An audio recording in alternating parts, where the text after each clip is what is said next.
So I want to do a quick tutorial here on how I go through and paint some of the 3D printed figures that I have. So if anybody out there wants to do something similar to it, great. If not, then do whatever you want. So what I do first, so this is the figure. I've got this one printed and attached to the actual base. And so what I did was I airbrushed it with just a standard white matte finish, and then I sealed it with an acrylic gloss, a Krylon. It's just a spray-on gloss.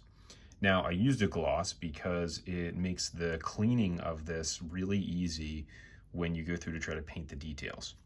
So now to do this, to paint it, I'm using the Citadel Contrast Black Templar.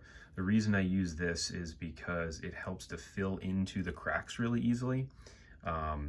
And it's a little bit more opaque than some of the other blacks that I've used, and it helps to allow the details to pop out. So what I do is I'll also use this brush here. So this brush I actually used some scissors to trim off, so it's just like basically like one tiny little strand there at the end, so it makes it easier to get into the details of all the little parts. So what I'll do is get this wet first. So this is just some dirty water that I end up using, and then I've got a wet paper towel here as well. It's important as you paint to go through and clean the brush off after a couple of uses, otherwise it gets gunked up. So there you can see how much paint I'm getting on there, a decent amount, and then I'll just go ahead and apply it to his visor. And so it doesn't really matter, again, whether or not I do this super detailed. Now, it's better to be more accurate than less accurate, because obviously it makes the cleanup a little bit easier. But I'll just very gently apply it on there, and then try to do all the black parts that I can find, or black parts that there would be. In some places you can't really get to, so I obviously don't do that part.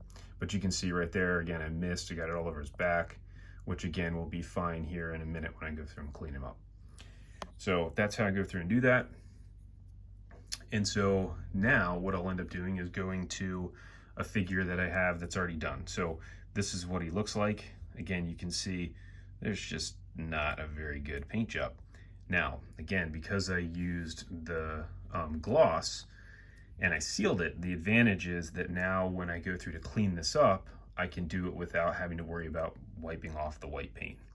So I use the X28 thinner, and I have two different types of Q-tips that I use. So I use this precision one here, and then I also have this really tiny one to get in like the little tiny cracks.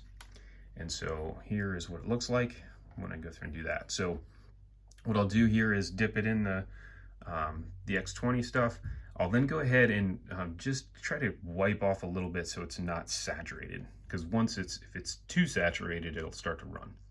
And then here we go, go ahead and just start on his visor. So you can see as I'm going through and hitting it, the thing that is important as you're doing details like this is you do want to go from the highest surface down. It's one that I've learned now as I've done this for a few figures. So you can see there now his visor's really starting to come out well.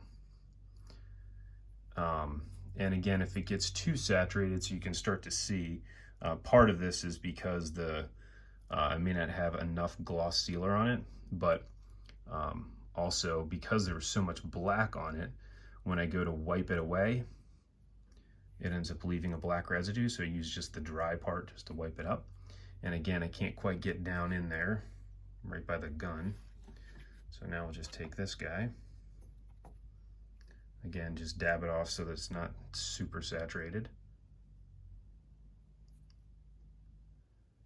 Wipe that off. And there we go. And there's a nice looking visor, pretty good detail on it. And then I could go back in and clean it up. So again, here's the two. So obviously before and then after the cleanup. So then I go through and just clean up the rest of it. Again, going from the high surfaces down. So